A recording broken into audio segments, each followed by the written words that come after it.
Your Excellency and Co-Chair, Dr. Emerson Dambuso Mnangagwa, Chairperson of SADC and President of the Republic of Zimbabwe, Excellencies, Heads of State and Government of the East African Community and SADC member states, Ministers responsible for Foreign Affairs and External Relations of EAC and SADC, Secretary Generals of SADC and EAC, distinguished delegates, esteemed guests, ladies and gentlemen, I will take this very early opportunity to sincerely thank my dear sister, Excellency Dr. Samia Suluhu Hassan, President of the United Republic of Tanzania, for hosting this joint summit. After extensive consultations, when I requested her to host this summit, without hesitation, she offered these excellent facilities for us to engage in this exercise.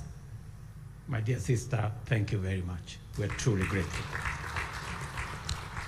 Equally important, I appreciate the efforts made by the two regions through their respective communities to mobilize with urgency and convene separate extraordinary summits in order to deliberate on the concerning security situation in the Democratic Republic of Congo.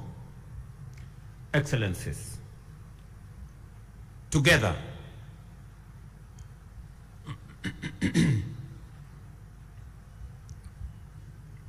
we find ourselves standing face to face with a grave and protracted security, diplomatic, and humanitarian crisis in DRC, a situation that demands our immediate, collective, and sustained attention.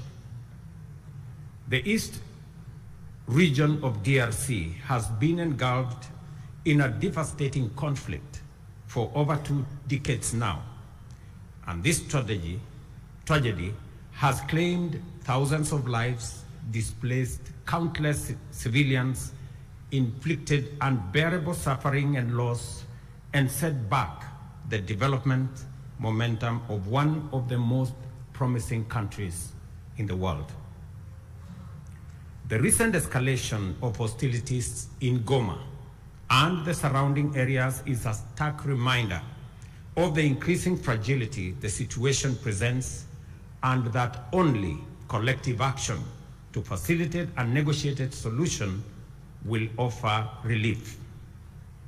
Today, we join together in order to reiterate our calls to the parties to this tragic conflict to immediately cease hostilities and take positive action to allow meaningful dialogue aimed at restoration of stability. Specifically, we stand together to call on all parties to actualize the ceasefire, and specifically on the M23 to hold further advancement, and the armed forces of DRC to cease all retaliatory measures.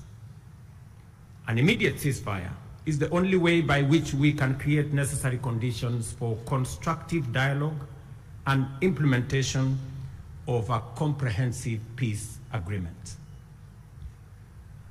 As members of the African Union and United Nations, we stand bound by fundamental principles of respect for the territorial integrity and sovereignty of nations and the principle of good neighborliness.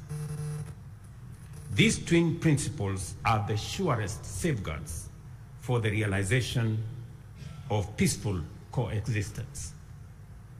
Equally, as responsible members of the international community are bound by the obligation to ensure the safety of diplomatic assets, civilians, and personnel, as well as peacekeepers within our countries. The wanton disregard for the sanctity of life, diplomatic missions, and peacekeeping, and peacekeepers as well, is not only a brazen demonstration of lawless and unprincipled pursuit of violent harm and destruction, it is a grave affront to the rules-based international order. Excellencies, our presence here underscores our consensus that the time for action is now. The lives of millions depends on our ability to navigate this complex and challenging situation with wisdom, clarity of mind, empathy for the millions whose lives and livelihoods have been plunged into uncertainty, concerns for DRC's lost opportunity to accelerate its growth and development, and a steadfast commitment to peace and justice. A terrible yet indisputable act is that the humanitarian cost of the conflict in the DRC has been staggering. Millions of civilians have been displaced and many lives under the persistent threat of violence, including sexual and gender-based violence against women and children, and the recruitment of children to take part in combat. We have a historic opportunity to rise to our moral duty of making the protection of civilians our foremost priority, and of taking measures to ensure that the necessary resources and support are provided.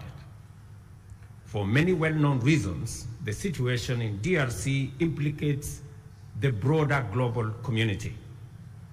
Therefore, we call upon the international community to step up and do its part in supporting regional efforts in delivering for the DRC, and critically collaborating with the government of the DRC to deliver support and security to those most in need.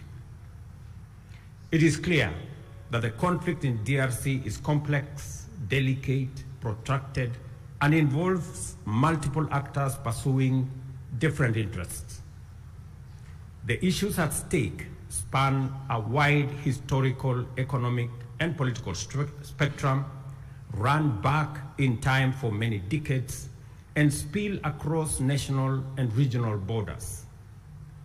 There is also a clandestine international dimension at work, whose persistent, cynical, and destructive effects must neither be underestimated or ignored any longer. For this reason, it is equally clear that such a conflict cannot be resolved through military means.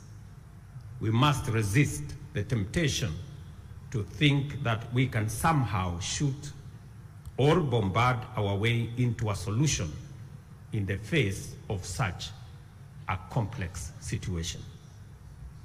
Instead, we have to agree that only a comprehensive diplomatic approach, one that addresses the root causes of the crisis, secures the historical integrity and territorial integrity of DRC, and affirms the sovereignty of its people and their aspirations for freedom, justice, and development. That is what will establish peace, and enduring peace at that, in DRC.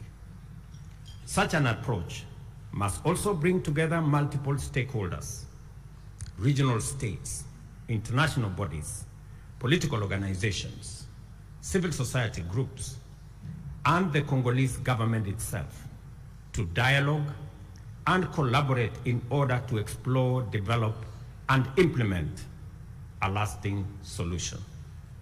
Excellencies, I am confident that you agree with me that dialogue is not a sign of weakness. It is a testament to our collective wisdom and strength, both as leaders and as communities.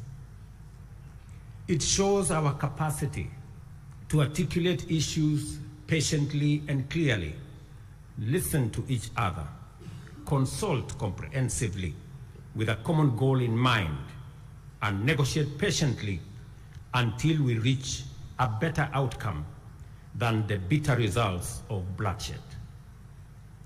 It is in this spirit that we must encourage all parties to put aside their differences and mobilize for engagement in constructive dialogue aimed at achieving the sustainable solution of conflict by peacefully addressing all underlying issues.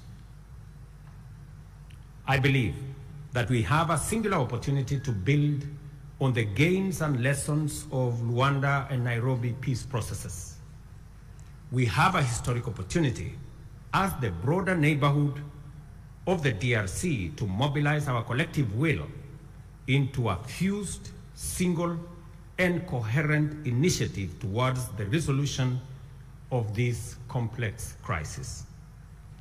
Such an approach will bring all our assets to bear and minimize the possibility of parallel initiatives that duplicate and undermine progress, including creating unnecessary competition as we strive for peace.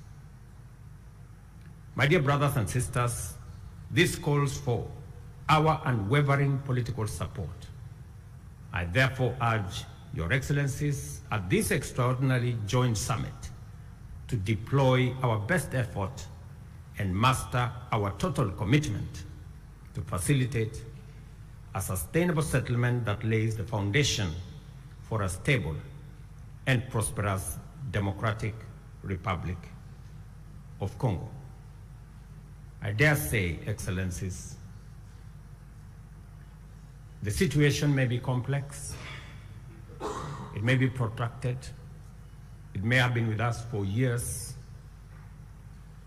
but I believe the situation in the DRC can be solved, should be solved, and must be solved. For this reason, it may also be prudent for the consolidated single EAC SADC initiative on this matter to be supported by a strong secretariat that can provide the necessary coordination, monitoring, and enforcement to ensure effective implementation of outcomes. The international community must stand in solidarity with the people of DRC during this time by aligning their support with this initiative. I conclude, Excellencies, by affirming our robust commitment to achieving sustainable peace and development and integration across the region. The security of DRC is essential not only for the stability of the country, but also to the prosperity and cohesion of the entire EAC and SADC. We call upon all parties to prioritize dialogue, cooperation, and above all, the protection of civilian lives. I thank you once again for being able to be here on this very important mission. It is a historic mission because for the first time, two regional economic blocs come together as a testament of the seriousness of the challenge we face, but also underscoring our commitment to provide leadership to resolve this issue. Thank you very much. May the Almighty God bless all of you and bless our region. Asanteni sana. Merci beaucoup. Mayor Brigato. Thank you very much.